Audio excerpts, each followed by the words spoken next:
Bala tailor gents and ladies Suthamalli விளக்கு 9894745043.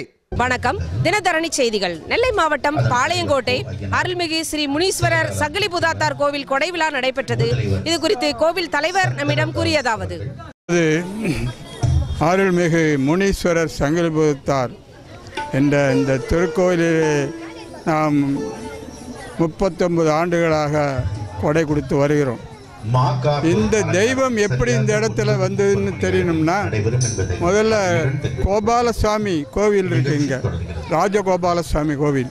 அந்த கோவிலுக்கு கொடிமரம் கொடிமரம் தயார் பண்ணுறதுக்காக இதுக்கு அங்கே இதுக்கு போனாங்க, தெந்திரப்பேரங்கிறவருக்கு.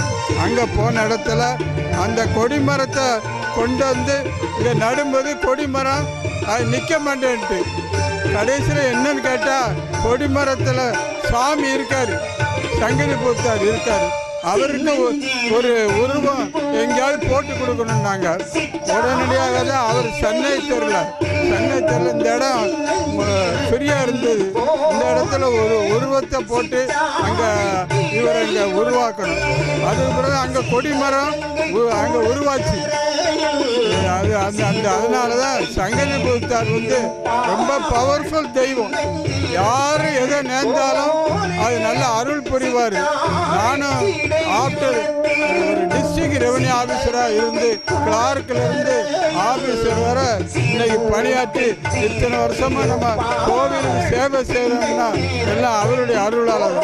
அதனால தான் எனக்கு ராஜகோபாலசாமியிலே அரங்காவல் குழு தலைவராக பதவி கிடைச்சி அந்த கோவிலுக்கு நல்லா ஒரு 1000 வருஷத்துக்கு பிறகு இப்போ தான் கும்பாபிஷேகம் பண்ணணும். இந்த மாதிரி வாய்ப்பு கிடைச்சது.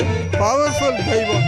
எல்லாரும் வணங்கினா நினைச்ச காரியம் நல்ல நடைபெறும் என்பதை நான் மிக்க மகிழ்ச்சியுடன் தெரிவித்துக் கொள்கிறேன். அதாவது அவர் என்னுடைய சம்பந்தி ஐயனார் என்னுடைய சம்பந்தி.